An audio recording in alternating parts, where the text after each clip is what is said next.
In this video, we are going to talk about email security, how you can protect your user from phishing attack, how you can protect your organization from spam emails, and how you can protect your organization emails from malware. All these policies. Also, we are going to check safe attachment and safe links. These kind of policies we are going to look into this video, and also I'll give you the templated policies. What are these? So that all these things we are going to talk in this video. From my last few videos, we have covered a lot of things regarding the exchange, but there are few things that we are going to cover in the next couple of videos, kind of a migration and the organization settings, and how you can check your emails, and what are the connectors and where you can use them if it is required. And yeah, so these kind of things we will cover in the future videos, but now let's cover the security part. But if you see, when you go here on adminexchange.microsoft.com, there is no any kind of a security that you can handle from here, right? When you go to the reports, it's mailflow and the migration part is there, but there is no security that you can handle. Now Microsoft has shifted all the security to under one universal security portal, a unified security portal basically, and that you can access from the admin.microsoft.com portal, and you can go here and click on the security, and it will open the security.microsoft.com page. And under this, there are a lot of securities you can handle from this portal. Since I have a E5 license with this tenant, so I'm getting everything. I have access to everything. So see, this is the assets where endpoint defender for endpoints. If you have that product, you can see here threat intelligence and the email collaboration and the cloud app security, that product also here, and audit and health and permissions and this kind of and more resources. Under this tab, you will see the more security portals. From here you can access basically. And but now scope of this video, I will take you to the email and collaboration, where I'll go to the policies and rules, and there are few policies are there, and we are specifically right now in this video we are going to look threat policies.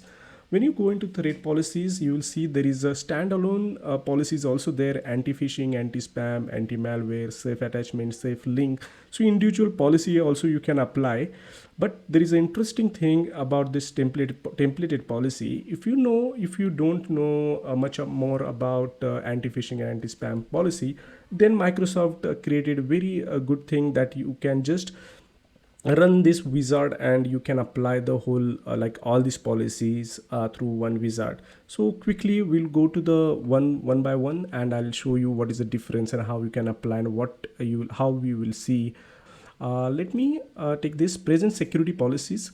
So right now, see, this is the policy, but see, if you don't have a bigger license, E3 or E5 license, you might not able to see these kind of options. Okay, so if you have a very basic plan, then you will get Exchange Online Protection, that is comes with all the subscription. You don't have to pay. Safe link, safe attachment, these kind of things comes with the Defender ATP plan to with the bigger license. Right now I'll go with the standard. See, there is a two type of policy: standard protection and strict protection. So what difference is basically it gives you. So main difference is a tighter control over the bulk senders and more aggressive machine learning junk folder. So first you can start with this standard protection, where you can go here and manage protection, and the standard protection things will be there. So now I'll walk you through this wizard basically. Apply Exchange Online Protection. Then see, right now we can apply this to specific recipients. You can click and you can just type a name of specific user, and you can apply if you want to test. But if you want to do this for a whole organization, then you can just apply to all recipient.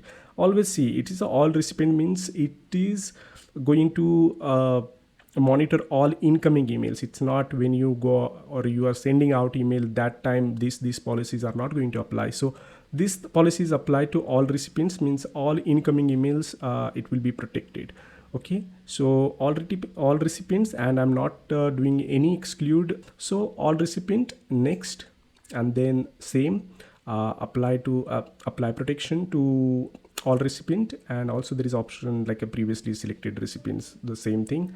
Exclude these recipients also, I'm not taking in consideration right now. So next, and then the impersonation protection, it's basically it identifies the emails sender names basically. I'll take you through that.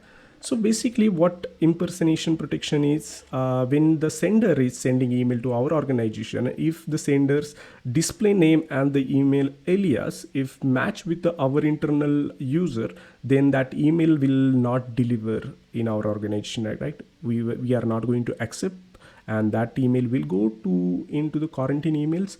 It's a basically the security feature. So if anyone is spoofing our domain or the username, user id or email id, so that email should go to the quarantine, and then we have to release, and we might need to do exception if that is a genuine email.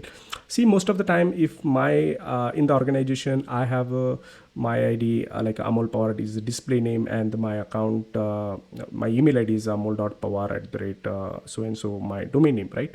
But also in the Gmail I also have a same account, not a same but identical account, that is display name is Amol Pawar, and the Gmail id is amol.pawar at the rate gmail.com, right? So this, if we apply this impersonation protection to my id, so this standard protection will not allow that email to come in, because it is matching our display name and the email id, so it will put that email in the quarantine. So you can do that, and mostly you need to put this like a CEO or all the users in organization, higher authorities, you need to put all these users in this list, and it will create, right? If I'll add, and you see the display name and this sender email address. So if the this is matching with that, then it's going to be block, right? So yeah, so this is the way you can protect. And if you want to add any kind of a domain that belongs to you or your partner organization, then that also you can add, so that that impersonation things will not take action on those emails, right? So you can, I'm skipping for this right now. uh, and add trusted email address and domain to not flag as impersonation. That domain also you can add, email message from this senders will not be flagged as impersonation. So you can add and make exception, impersonation exception, and straight away I'll just turn on this policy after I finish, and I'll just on this policy, confirm, and done. Now you see the policies are created and this box is checked. So now what is the next? Now if you go back, and there is a configuration analyzer, when you click on this, and it will, Microsoft basically analyze your Office 365 or Exchange related policies, and it will give you the recommendations. See, basically the recommendation that okay, we have already applied standard recommendations, right? But still Microsoft want to see if there is any scope for improvement, and then okay, I can see there are a lot of things we should improve, and then based on your organization needs and requirements, you can go here and okay, this is the policy I can, so okay, change 7 to 6, and the bulk email threshold, anti-spam is a part of anti-spam email, and you can just go here and apply the recommendations, and you can just make this happen, and it will apply that settings in the anti-spam policy. Now this is kind of, you can do anytime based on your requirement, and you see the what is the purpose and what is this, right? But also you can go one by one and see what is these policies are. So you need to go back into the threat policies, and go, when you go to the anti-phishing, now individual policy, now you will see the strict policy, strict present security policy is off, I have not applied, but in this demo I have started standard present security policy, and that is turned on. When you click on this, there is no way you can change this, right? So it's a kind of one wizard, and that whole security package is going to apply on your organization, so you cannot change. But you can make an exception on in every settings by going on to the, going here, default policy, Office 365 anti-phishing, a default policy. And when you go here, there is a edit section is here. Now you can enable the user protection, you can domain protection, you can view my domains, include domains I own. So you can check this box, manage senders, and you can impersonation senders. You can add up to 350 users in this list. So you can pretty much you can add everyone in this. If you are a small business, if you have a small business, you can pretty much you can add almost all users in this list, and you should always add because it's a part of a security. So I don't think so you need to do any exception. Now domain protection is the same thing. Add sender and domains. This is the if your partner organization is there, then you can add this thing. Enable intelligence for impersonation protection. So it will the kind of the Microsoft will think, okay, there is a problem with this name and mismatch, matching things. The threat intelligence engines will detect for you, okay, this is kind of an impersonation attack, and it will apply. Like, see, if you have a license, I don't think so you should opt out from this. And since this Microsoft also recommending this, so you should apply this, but always test before applying this for one or two users how things are working for you. If it is not working for you, then there is no way you should opt out. Then spoof, again the same thing, spoofing emails. And I'll just go back, I will say okay, I'll save this, and then see, okay, this is applied. Then action, in the action tab there are a lot of things you can apply. If the message detected as a user impersonation, so what you will do not apply any action, or you want to do this quarantine message, delete the message before deliver and redirect message to other email address. So these kind of settings you can do. There are a lot of things you can play with this, and if you can have a time, and you should spend more time on this because this is kind of a everyday task for Exchange admin or security admin. So you should spend some time on this, playing with this, and show. Also, I'll highly recommend use this show first contact safety list. If you new sender from external organization sends any email, then on the first email it will showcase like, okay, this is the you never get an email from this sender, so do you want to see more, or so it will give you a little bit the recommendation in the yellowish color. And show user impersonation safety and domain impersonation safety. So this kind of recommendation, it's not blocking or any email from reaching the recipient, but it will also but it's just showing some kind of a safety tips on the email when the user is receiving, right? So these kind of things you should apply in your organization for a better protection, and this is the way you can manage this. And close this, and I'll go back on the threat policy, and then I'll show you anti-spam. Now in the anti-spam you will see they have created same way they have created, but we cannot edit this since this is on, and we perform this activity through the security wizard, right? That whole policy package is going to apply protection template, right? So these templates we cannot edit, but from here at least we cannot edit, but we have an option to make our decision if you want to do or add exception on the each component. The most important under this is this one, anti-spam inbound policy. And here a lot of things you should do, and again, as I explained you already, you spend more time. If it is if you want real security, then you can opt in for SPF record hard fail. If it is SPF record is not proper, the email most probably is not going to reach you, and emails will land in the quarantine. And yeah, so this kind of things. And if you have any questions about any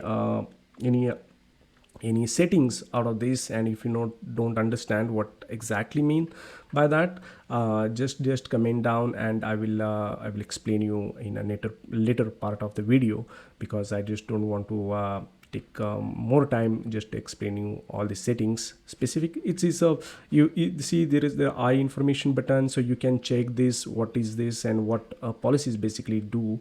So yeah, so this is the thing. And then here and in the same anti-spam inbound policy, where you can allow sender if it is blocked by spam policy, you can allow sender, you can allow domain, and you can block senders, and you can block the domains. So you can add here as a sender, okay, block sender specific email id. I don't want to my organization should not receive any email from this particular id or particular domain. You can block, or you can, if our spam policy or any kind of a policy is triggering the sender's email, genuine sender emails, that you can just add exception here, as I explained already, that if the Salesforce email is coming in and it is blocking due to some security, then you just add that email here, sender's email here.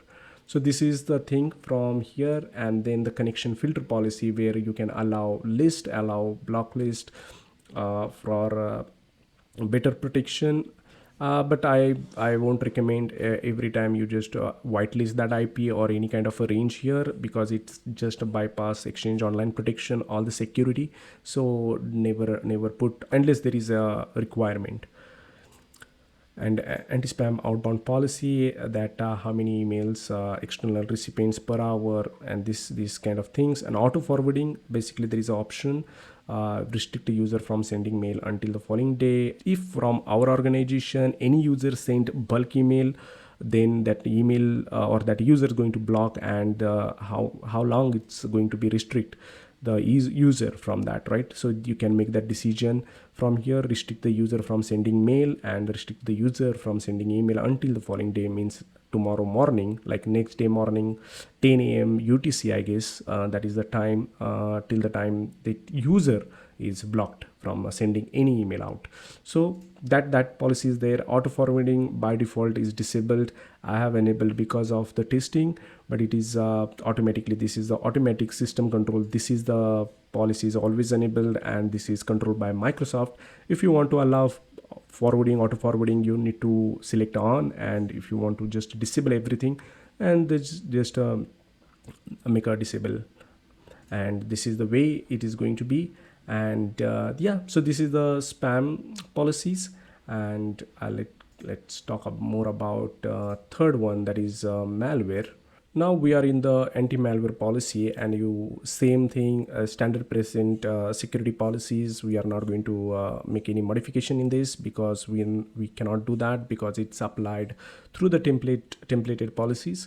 So now we got one option is the default settings that we can play with, and there is a few protections we can do through anti-malware. It's basically if any kind of the attachment it is coming in, then the Microsoft will check, and if it is a block, like kind of a exe or MSI package or the script, any kind of script, if you attached, and then that Microsoft will okay, this is a kind of a problematic, and they will put that email into the quarantine, and it will send the notification to the sender and the recipient that okay, this is the it's a problem. And the quarantine policy, admin only policy, that I will cover in the when I'll check you, I'll show you the quarantine policy section. So yeah, so I'll go back in anti-policy, and there is a safe attachment and safe link. These two things, or particular these two policies comes with a higher package, higher license, and I will show you what is a safe attachment and safe link. So safe attachment and safe link is basically, if any emails coming in your organization with any kind of attachment, Microsoft will check that attachment, it will take down, and it will check that attachment in the sandbox environment. It will open, and it will see if there is any malicious thing or any kind of a link inside, and it will take down, and it will not deliver that email to the recipient if they found any problem. If it is very safe, then emails will be delivered to the user, and the attachment will come back after a few seconds. So there is a little bit delay while email receiving. If with any attachment will not attached immediately, attachment will come after some time, after a few seconds, you will see that attachment is attached to the email. and but the email body will deliver first to the recipient. So this is a like a it's a small difference. Your organization is well protected with the attachment. You are not, or all your users are not getting any kind of malicious files in the organization or their inbox, right? In the global settings, protect your file, SharePoint, OneDrive, and Microsoft Teams. In the file, it will protect, and it will take it down, or it will mark it as a quarantine. Okay, so these kind of things you can manage from here. And built-in protection, that is always on. You cannot make any changes in this right now. Safe link also work in the same fashion, same way. If any email has any link in the body, then that link will rewrite as per the Microsoft as per the Microsoft security.